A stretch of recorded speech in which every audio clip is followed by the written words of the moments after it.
Hello, everybody, and welcome to Spectrum Sessions, the podcast where we platform unfiltered autistic voices and celebrate our differences.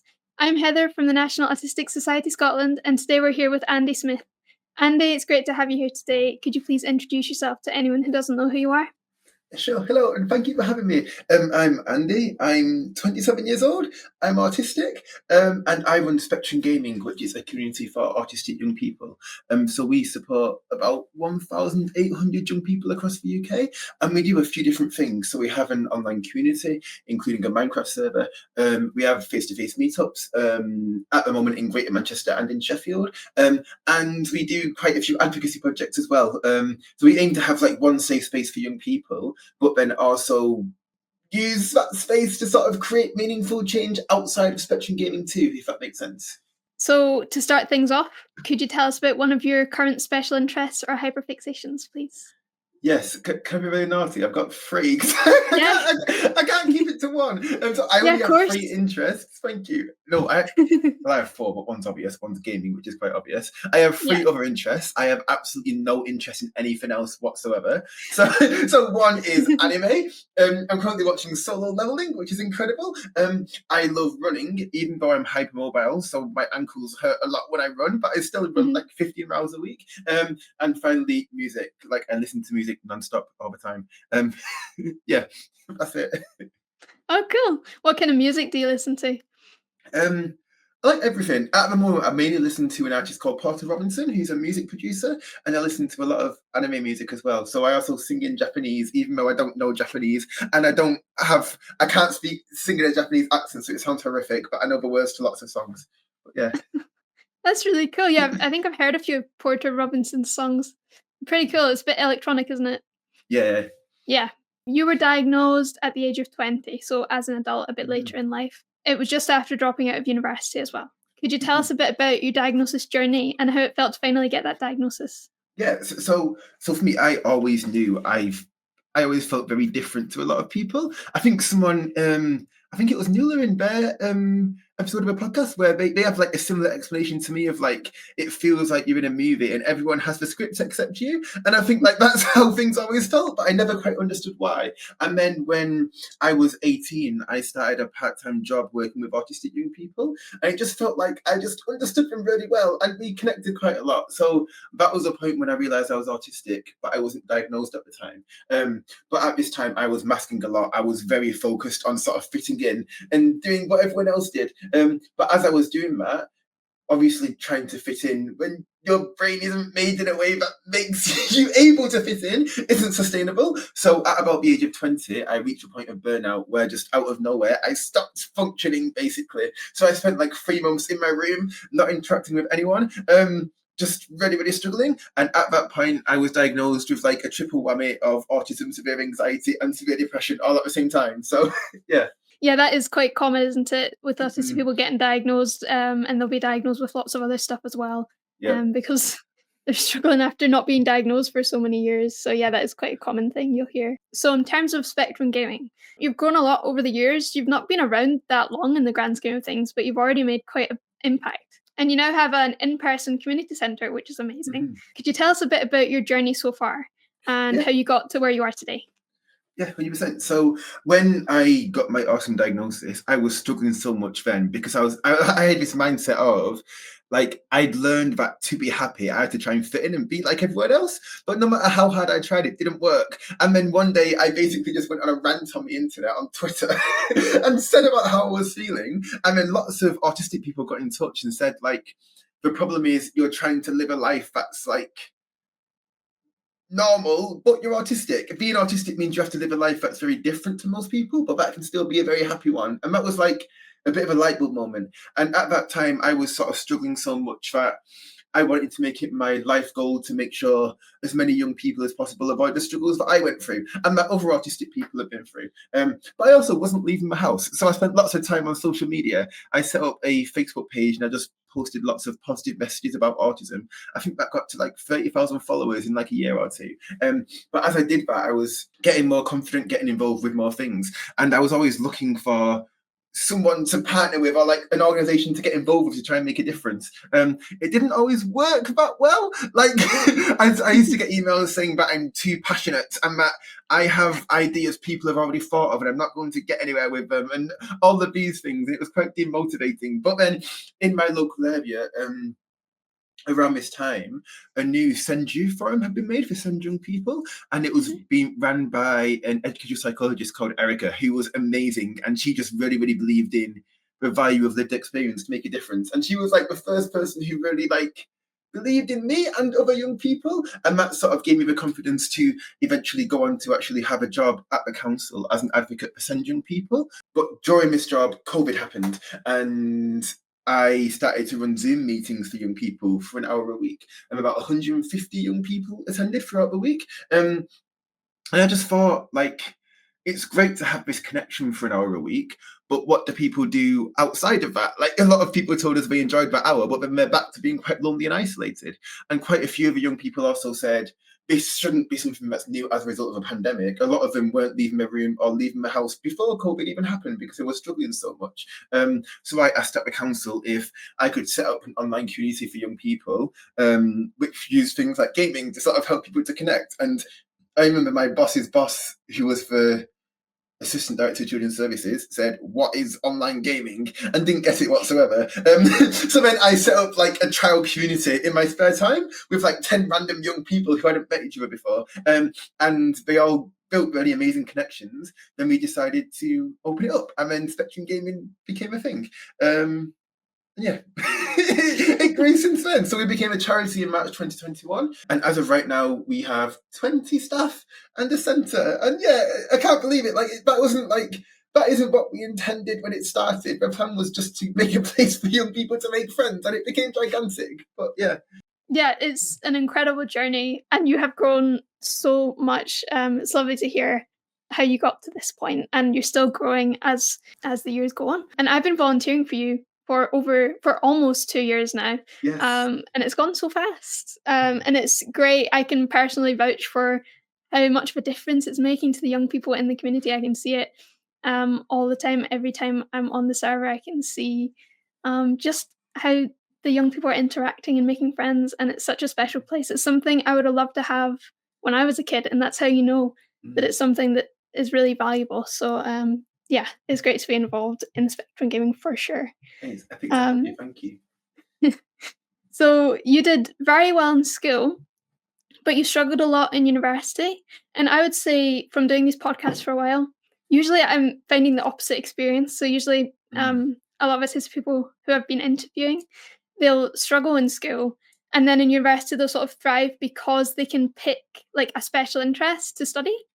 So I thought it was quite interesting that you had the opposite sort of experience. Would you tell us a bit about that, please? Yeah, that makes a lot of sense. Yeah, so I guess school was really weird because when I was at school, I really, really didn't enjoy it, and it was really, really stressful.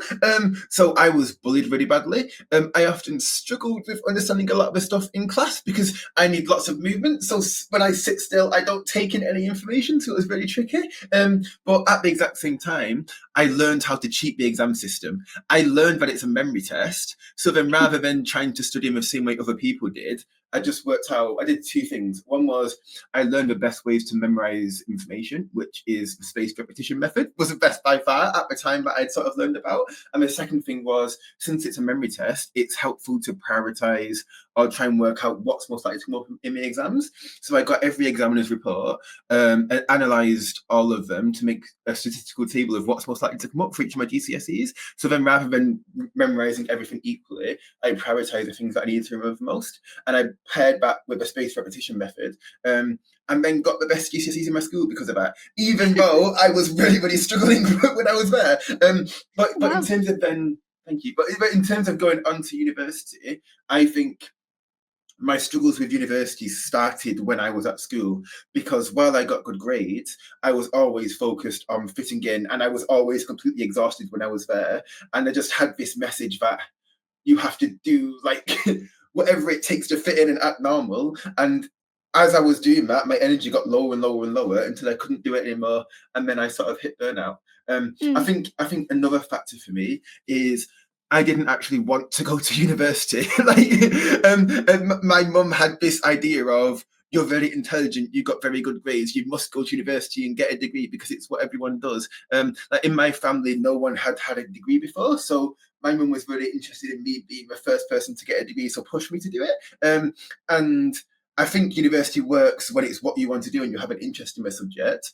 But my mum wanted me to do maths at university because I'm good at maths, but I didn't want to do maths, so I wasn't interested. So then if you're incompatible with the course you're doing, it just doesn't, like, I always think like having like special interests, it's a bit like having an on and off switch, where if you're interested in something, you can do it for hours and hours and hours. If you're not interested, it's really difficult. So then if you go to uni and do a course that you don't want to do, it's not going to work.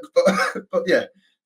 Yeah, that makes total sense. So I didn't actually study maths at uni. What I mean, my mum was determined for me to do maths because it's a, what's the word, a profession. It's well regarded, Yeah. and I really didn't want to do it. So I said, I'm not doing maths. I'll do computer science instead. It's mathsy. It's got good recognition. Let's do it.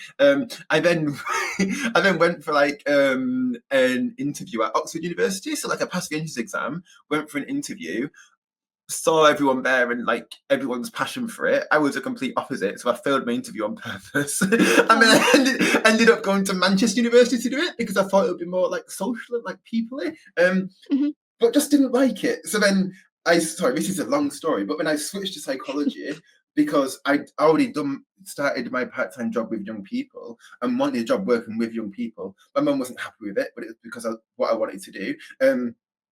But the psychology course itself is so broad. Like I was interested in autism and mental health and that sort of stuff. And instead you have to write a 3,000 word assignment on whether horizontal or vertical lines make things look fatter or thinner.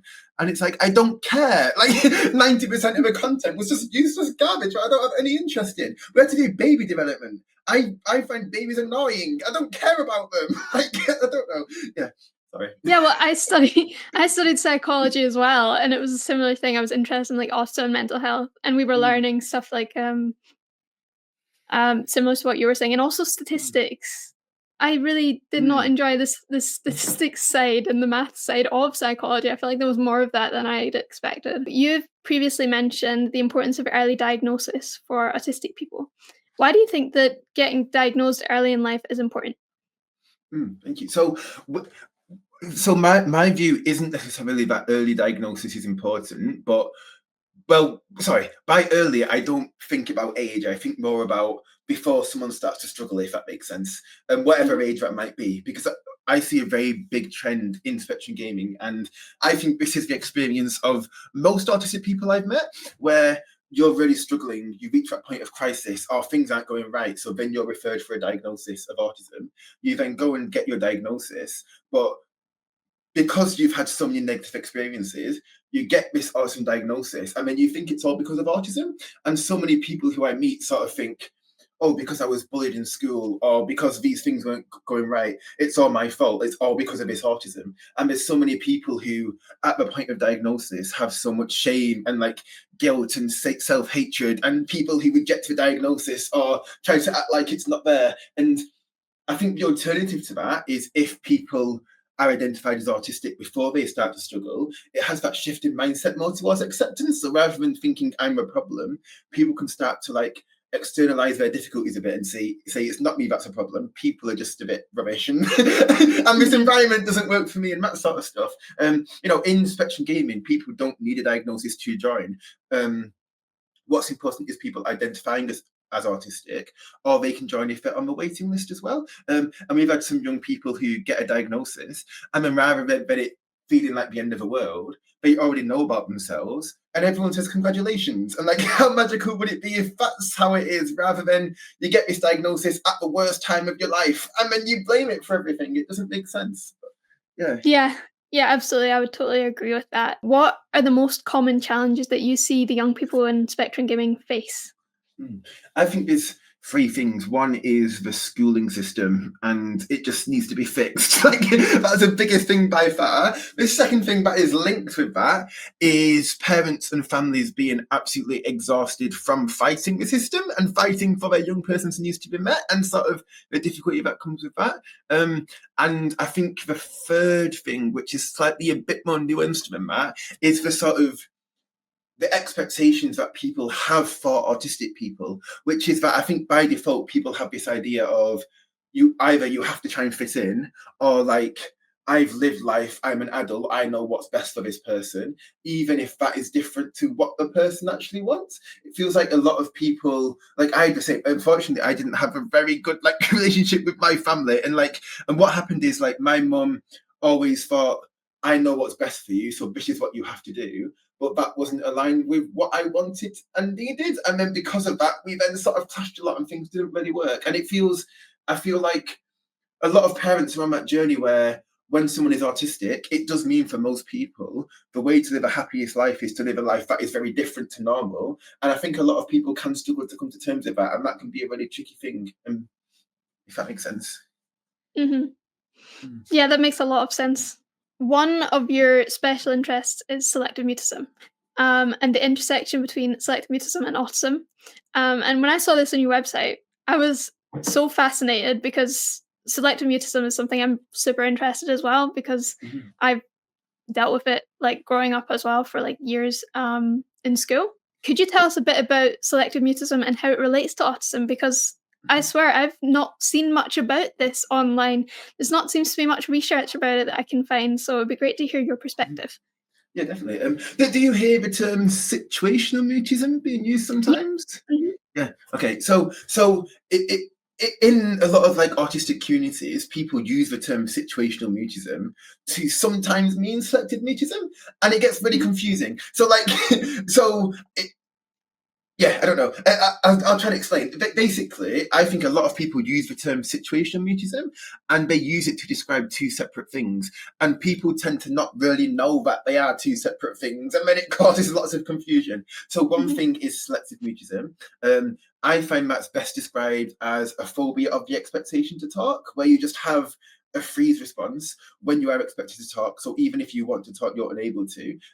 Of course, there's sometimes low profile selective mutism, which is where you aren't able to initiate interaction, but you can respond. Like, for example, if someone asks you a question, I think that's what you talked about in a previous podcast episode of what it was like for you in Yeah. high school. Yeah. Yeah, because that and I never understood it, but if a Mm. teacher asked me a direct question, I could answer it quite easily, but then I couldn't like if we were having a group conversation, I couldn't just like speak when nobody was actually asking me something directly. So yeah, it Mhm. was interesting. Yeah, cool. Yeah, so the theory behind that presentation is that selective mutism is an anxiety condition. So then speaking causes anxiety, but then if someone expects a response from you, then the anxiety of what would happen if you don't speak outweighs the fear of the expectation to speak, which means that you can then speak, if that makes sense. But Yeah. but then you can't initiate that interaction because there's still lots of anxiety that's sort of connected with that. Yeah. So that's selective mutism. That there is very strict diagnostic criteria which says that it happens in select situations. So it might happen at home but not in school, or the other way around, and it's dependent on the environment and the people in that environment as well. And it follows a set sort of pattern. That's very different to something else that people call situational mutism, which I call reactive mutism. So this is just when your stress is too high, rather than having a fight or a flight response, people have a freeze response. But sometimes that freeze response can mean that you're just unable to speak. So whatever that so yeah, there's those two different presentations. They get a bit confused sometimes. And like for me, I had low profile selective mutism until I was 11. So in primary school, I could never speak unless someone asked me to.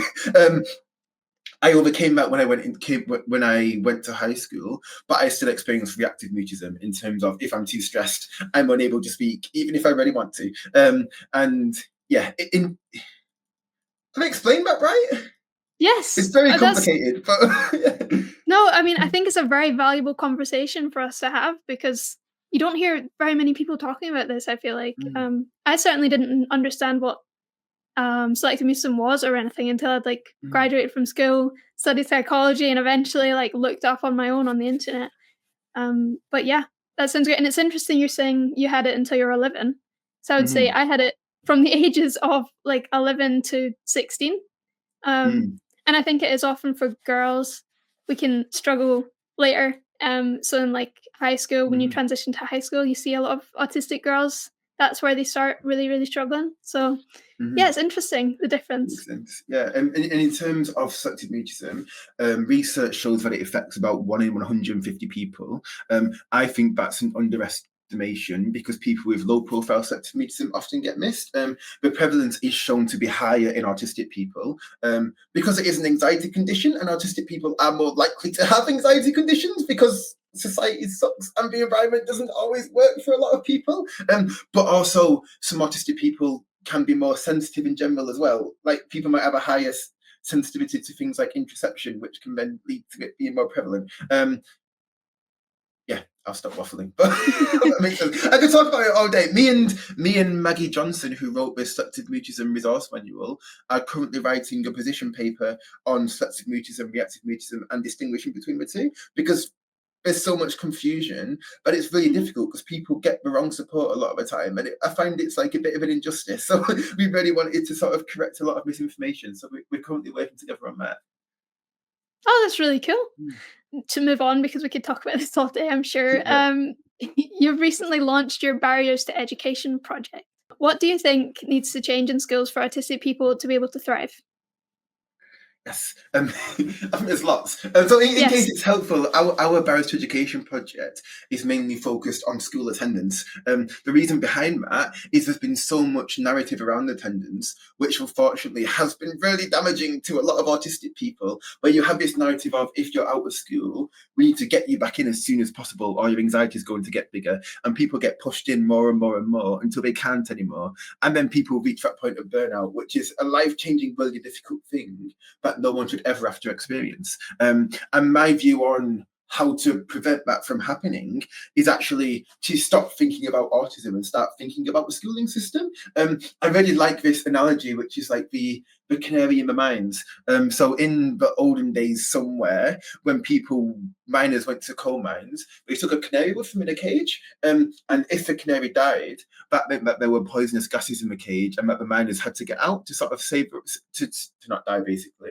And I often think the people who reach burnout or autistic people who are really struggling are the canaries. So the schooling system isn't working for everyone, but you see the impact of that in some people more than others. So in terms of fixing the schooling system, I think the biggest thing that has come out is getting rid of all the behaviorism that is so prevalent, like the focus on conformity and rewards and punishments and the impact that that has on people. It just doesn't work. As an alternative to that, treating every young person so I believe in something called self-determination theory, and this says that every single person on the planet is intrinsically motivated to learn, to feel, to have positive social connection with other people, and to feel in control of sort of what they're doing. Everyone has that intrinsic motivation to do that. So everyone behaves in the best way they can based on their current skills, their level of stress, and the environment that they're in. And people don't choose bad behavior. And by only looking at behavior, we're failing to recognize that everyone is trying their very best as they are right now. So I think if people's mindset moves away from this idea of you're choosing to be naughty, let's fix that, to you're doing your very best, but it isn't working, what are the barriers? How can we work together to make this work better? I think that would fix 90% of the problems of the education system. There's a couple more things I think are really important though. One is staff support and funding, because school staff are so overwhelmed. And like when I do training in schools, I meet people who are so caring and passionate and brilliant, but they're also completely exhausted. So even if they know there's a better way of doing things, they don't have the spare capacity to then sort of like go ahead and do that. And I think the second thing is just reform of things like Ofsted and all this sort of stuff, because it's often quite counterintuitive to what people need, and is one of the biggest causes of stress for schools, which stops them from being able to be curious and collaborative because they just need to get people in and without thinking about anything else that they need. So yeah, that's the main thing, I think. Yeah, that's really interesting. You had a lot of good points there for sure. Changing the school system is one of the most important things that I'm passionate about. Mhm. I really hope we can see change in the next, few years. Did gaming help you to cope as an autistic young person? Mhm. Yeah, so when yeah, it's giving me some help in a lot of ways. I guess the first thing is I made my first friend when I was 12 years old, and they were a friend I met on an online game. He was called Fraser. We're still friends now. We don't talk that much anymore, but we just randomly met on the internet. And before that, I had no face-to-face friends, so I was quite lonely and quite isolated. I think gaming also came back up in later life when I sort of reached that point of burnout, because at the point of burnout, I was struggling so much that even like just sitting with my own thoughts was very difficult and really overwhelming. So I needed gaming as a coping strategy to then sort of like make it through that. So yeah, I think I don't know. Gaming's been great. Yeah, it's definitely it helps a lot of autistic people to cope, Mm, especially when they're struggling in school. The fact that they can go home and they can have this safe space online that they can go to mhm, with rules and with other people who they can communicate with in a way that might be easier than face to face. Super mhm. beneficial for sure. But a lot of people think it's not. you know, Yeah. a lot of people think the opposite, which I think might not be totally accurate, to be honest. But Yeah, we get a few emails from professionals sometimes which say, can you give us some resources on why limiting screen time is important and how to do it and enforcing stricter boundaries? And then I reply as always, actually, we believe in the opposite. And like, here's the reasons why. It's like if someone's really, really struggling and they're using gaming as a coping strategy or a distraction and you take it away, then what have they got? How can they cope if you've taken away their one coping strategy? It doesn't make yeah, sense. But yeah. yeah, for sure. So, why do you think that gaming can be so beneficial to autistic young people? Mm, yeah. So I think there's a few things. One is it. I think I've one of the reasons it was really helpful for me personally is that it's like it feels like a really safe place to learn a lot of things. Like you can learn about problem solving or like communicating with people or teamwork or strategic planning or leadership, all of these really, really important skills you can learn. But then the consequences aren't as bad as like when you mess things up in real life. Like like for me, inspection gaming, if I make a decision that impacts on the whole staff team and it doesn't work out, that can be quite tricky. When I used to play an online game called Kingdoms at War, I ran a clan. We would have clan wars with other people. If we lost the war, we'd move down on the leaderboard a bit. But it's not the end of the world, and we've learned from Yeah, it. Develop as a result of that. So it's so it's a safe place to do a lot of that. I think the second thing is just making friends. Like I said, I made my first friend online when I was 12, and that gave me the confidence to then go on to make face to face friends. And we see that in spectrum gaming too, where lots of young people are struggling to grow out or leave their room. They make their first friends through our online community, and then people then get the confidence to then go face to face and come to our meetups and sort of meet in real life. Like we have young people who've traveled from like oh my gosh, what's the place called? Somewhere that begins with B in the southwest, very far away, who drove 9 hours to our football meetup to meet another friend who came from wow. London and another one who lives in Manchester. And we have people who come from like Newcastle for like 2 hours to come to forest school. Yeah, so that's really, really awesome. Third thing is just it's good for like your self-esteem and like belief in yourself. Like for me, when I was younger, I struggled so much in real life that gaming was the only place where I felt like I was good at something. Because when I had no friends, didn't feel understood by anyone, struggled to talk to people, I had Kingdoms at War where I was like one of the best in the world and like I could beat people in battles and felt really cool and important somewhere. And the final thing is like it's just good fun. Like if you're playing the right games, you can really enjoy it. Yeah, and that's it.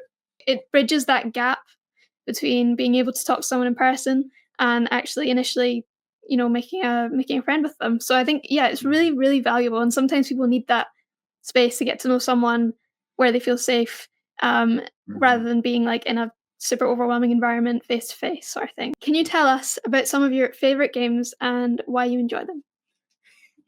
Yes, I've got a lot of favorite games, but I want you to preface it by saying, like, when it comes to gaming, I think everyone has like different preferences. Like, everyone has a certain genre of game that really works for them. Like, I get really jealous of people who like cozy games, like Stardew Valley and like all the relaxing ones, because I don't find those relaxing whatsoever. I find them really boring, but I wish I did, because like my sort of game is like action-based competitive games that are like really highly skillful and like need a lot of mastery. But then it's tricky because if I'm doing well, I'm really calm and relaxed. If I've had a really bad day and I do badly on the game, it's a disaster. It doesn't work. But like, so my favorite games are the really fast strategic ones like Fortnite and Rocket League and Valorant, but also like the mastery type games like Hollow Knight and Terraria and that sort of stuff. Sorry, I've got a few more to name. Sorry. I also like horror games, so I love Five Nights at Freddy's. I love Subnautica, which is sort of classed as a horror game. But I also really love games with a social element as well. So I love playing FIFA Pro Clubs where you're on a team, but you only control one player with like teammates, and things like Lethal Company where you all go in a big dungeon together and try and survive, and it's really funny. And like, have you heard of Chained Together? Yes, I have Yes, yeah, actually. yeah. And Chained Together is so much fun as well. So stuff like that's also really fun. Yeah. Mhm. Yeah, I was gonna say, when you said Stardew Valley, I'm literally wearing a Stardew Valley jumper right now. It says, Oh, "I'm nice. starting to feel exhausted," which is what happens when Okay. you faint in the game. So Yeah. yeah, I'm the opposite. I'm very much like the cozy game person that you were talking about, like Animal Crossing and stuff. Um, but yeah, I did try Valorant, with my husband because he's really into it, but it's not for me. I No, that's can't say. fair I enough. mean, it's kind of stressful to be having everyone shouting down your ear in the games and stuff for me, like, it's not my thing. Yeah, I'm jealous. I wish I found Stardew Valley and Animal Crossing stuff relaxing. I tried Stardew Valley and played 3 in-game days, which was like 15 minutes, and then haven't played it since because I got bored. But which is sad. But yeah, Yeah. I mean, I 100% at Stardew Valley on Steam, last year. I got all the achievements, took okay, forever, but, nice. yeah. There's something for everyone. I think if anyone says outright, "Oh, they don't like gaming," I'm sure there would be something out there that they would enjoy, because there's that 100%. much genres and stuff nowadays that you could Hmm. try anything from Civilization, to, like, Animal Crossing. There's something for everyone. Yeah, definitely. So, continuing on the topic of games, Spectrum Gaming has its own Minecraft server, and that's one of the main games that the young people like to play. Minecraft's often a favorite game for autistic people. What is it about Minecraft do you think that makes it appeal to autistic people specifically? Mm. Yeah, I think it's sort of, it goes back to that sort of gaming genre type question where actually like it works for every play style. Like, if you want to have a good social time, you can build a base with friends. If you want to have lots of action, you can go to an ancient city and try your best not to die, like I do over and over again every time I go to one. If you want to do something creative, you can just build an extravagant new build. Like, I don't know, you can make a mega base. You can focus on getting all the really hard achievements. You can explore. You can do PvP. It's like, I just feel like it's so versatile that there's bits of it that work for everyone. Like in Spectrum Gaming, we've done quite a few like mega bases, and one of them was like we drained an ocean monument, and like it was just really epic. And we had like 6 different biomes that go into it, and like we had like little hooks inside and that sort of stuff. But what we saw was like each person with their own individual play style had a part of that they loved doing, and when it brought it all together to create something like really amazing. Yeah, and there's just infinite possibilities. Like, you can do anything on Minecraft. You can build anything you like, and it's just, yeah, I don't know. It's just like a giant Lego board, but also better than a Lego board because you get animals and redstone and and you can die to mobs. I don't know. Yeah, it's great. Yeah. Yeah, it's great. I've got Minecraft B here for anyone who doesn't know what that thing is sitting up there. Nice. But yeah, I think they call it a sandbox game because you can build whatever you want, and there's so much freedom, and room for expressing yourself creatively. I think, which is great for young people, and adults as well. But I Mhm. also think that's paired with rules that are quite clear and predictable. And I think that can be quite helpful and reduce overwhelm for autistic people, which is great. And it's so Mhm. easy to get lost in the game and escape through it as well. You've mentioned previously that you felt desperate to fit in as a young person. But you have been able to unmask as an adult, which isn't easy. It's definitely hard for a lot of adults who have masked throughout their childhood to finally unmask and be themselves. It's Mhm. not easy thing to do. So, do you have any advice for other autistic people who are struggling to unmask and be themselves? Mhm. Yeah, I feel like this is like it's doubly complicated because I think the first thing is in order to unmask, it's about having that feeling of like self-acceptance and sort of being comfortable with who you are, which is a journey in itself when you've had so many negative experiences that people have often had as a result of being autistic. So that's one really tricky thing. But I think the second thing, which I think is also really important, is I don't think it's possible for anyone to like always be unmasked, if that makes sense. Like, for example, for me, I grew up living in a rough area and still living quite a rough area now. So then if I'm walking down the street and I don't talk in like the local language of like I don't know. I grew up like talking like a chap basically, and like that's how people talk in my area. So that's what's normal in the local area. And if you don't sort of fit in with how people are in spaces like that, that can be quite risky and quite difficult things can happen. I know there's other people where they might have struggles with family relationships. So there might be times when there's less negative consequences if you do mask, if that makes sense. But I think the key message for me is if if you feel you're having to constantly mask and this is exhausting or it feels like unsustainable, that means that the environments you're in aren't working and it's helpful to work out what to change so that that doesn't happen anymore. Like for me, if I'm walking down the street late at night, I know how to act and how to master that situation okay. Outside of that, almost every place where I go in my life, I'm able to be myself as an unmasked person and I can be safe and comfortable. But that's through lots of time of recognizing these environments don't work because it's not okay to be myself. And it's like I believe less in trying to fit into society and just finding as many places as possible where you can be your authentic self. And I think it's a sort of journey to get to that. And so I don't think you can completely unmask, but you can unmask most of the time. So that the masking that you have to do isn't that tricky. But I also have a lot of sympathy for people who are a lot younger because when you're older, you have a lot more freedom in sort of what you do and how you do things. Like I said, when I was younger, I had a really difficult time at home as well. So when I was masking at home, I masking at school, I get home and then I'm masking at home because if not, I was punished or told off for not acting normal. Like the only place for me where I could be myself is I had like a group of friends I made when I was 14, and that was like my little gang where we were all like weird in our own ways, and that was the only place where I could be myself. So then that was exhausting and really, really tricky. But now that I'm older, I can do what I want. Like I live on my own, so then I don't have to conform to what other people want, and that works for me. But Mhm. yeah, Yeah, and you've built Spectrum Gaming, which is such an inclusive workplace. You've built somewhere where you can be unmasked, and where other people who are involved are also encouraged to unmask and very much like be themselves. And if they're feeling overwhelmed, they need to take some time. They can take like 10 minutes away. They can take hmm a break. You very much let people just totally be themselves, and I really admire that about the Spectrum Gaming community with the volunteers, the staff, and the young people. It's just such a great place for everyone. thank you. Thanks so much. Speaking of Spectrum Gaming, what are your goals for Spectrum Gaming in the future? Um, I've got a few. So one is grow the staff team, have more structures in place. So I don't know. Yeah, it always feels like we need more people to sort of support the young people because when SG first started, it aimed to be a place where people can just connect and make friends and have lots of joy. But then it's ended up being a place which is like it's like a safe place for young people who might be really struggling elsewhere. So lots of young people come to Spectrum Gaming who are in crisis or are really, really struggling. So it can be quite intense at times. And I feel like we need to grow more to sort of offer more support with that. We also want to support more young people because there's lots of people who get in touch regularly to ask about us being open in their area and offering membership. And yeah, I wish we could support more people. We want to do more advocacy work and also get more funding to do this because what happens is we do a lot of it in our spare time because we have no funding to do it. I mean, it's lots and lots of hard work.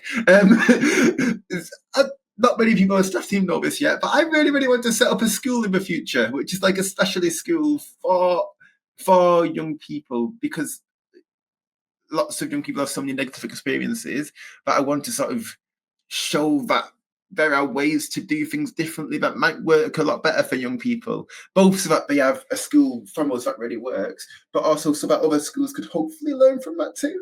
And I think the final sort of main thing is just try and have a positive influence whenever we can. I think for me, the main sort of mission is to never become complacent and always strive for better, both in what we do, but also in how young people are supported elsewhere as well. Because so many young people are just struggling so much, and they deserve better than that. So we'll do whatever it takes to sort of help with that. Yeah. Yeah, that sounds great. Yeah, it sounds like you're well on your way to achieving the goals. I mean, the idea about the skill, that'd be great if you can manage to do that someday. That would be honestly unbelievable, really, really cool. What is something that people would be surprised to know about you? Um, I don't really have any surprising things because, like, I'm very open about everything ever. So I'm not quite sure. I guess, yeah. One like weird, like uncomfortable fact is probably that I'm type 1 diabetic and have been since I was 16. So to date, I've had about 40,000 injections to stay alive. So that's a really like weird fact to know. Wow. But yeah, there you go. Well, thank you. That sounds really That's probably depressing, doesn't surprising it? to But people. but, but yeah. Um, what is your favorite thing about yourself? Okay. So my favorite thing about myself is my absolute inability to sing. So that's good for two reasons. One is it can make people laugh and some people find it funny, so that's fun. And the other thing is it can make people go away. Like if you don't like someone, you can just start singing and they vanish. Like there's been a few times we've done meetups with young people and we go to a park and it's really busy. All they have to do is sing and the park clears. Like it works no matter what. Um, yeah, there you That's go. hilarious. So this is the final question. What does being autistic mean to you? Um, I find this question really hard because it's like I don't know. So I guess what I would say is being autistic just means that like the current societal standards of normal don't work for me, so I need to do things differently, which is like it feels like a bit of a cop out, but that's how I think about it. I often feel like I don't know, my current view on things is everyone on the planet has some sort of like weirdness and like everyone's unique in their own way. Some people are like brave enough to show it, which is really cool, but sometimes some people have no choice. I mean, it's my thing of like, I had no choice other than to just start being myself more. So here I am, and that's pretty much it. But yeah. Yeah, that's a very interesting take. I don't think I've heard that before, but yeah, that makes a lot of Mm. sense. That's our questions all done for today, and it's been so great having you on. You're the first non-Scottish person to appear on Spectrum Gaming, but given that Spectrum Gaming is available to people in Scotland, they can join your community, and also that I volunteer for you. I just really wanted to have you on, and I think it's been a really valuable conversation. If anyone wants to learn more about Spectrum Gaming, please have a look on Andy's website. It's been great to have you on today. Thank you so much. Thank you. Did you want to hear a song before we go? Oh, sure. Go on. Wait, do you actually want to? Yeah, why not? Okay, I'm gonna get an instrument out as well. So, like I Nice. said, my worst talent is my inability to sing. I'm sorry about this. Let me know if you know the song. Let's gather around the campfire and sing our campfire song. CAMPFIRESONG song. And if you don't think that we can sing this faster, then you're wrong. I forgot the rest. Help me if you just sing along. Bum, bum, bum. Okay, I'll stop. I Yeah, it's hope you not that bad. enjoyed. It was quite good. I mean, the ukulele playing was really good. So. Well, every young person hates my singing, even if they get me to do singing forfeits on live streams all the time. But there you go. Oh yeah, we never talked about your live streams, but yeah, you've done really long ones, haven't you? Yeah, Yeah, 24-hour one every year. 24 hours. Mm. But yeah, it's been so great to talk to you and to hear your singing. Thanks for coming on. Cheers. Thank you so much. Thank you.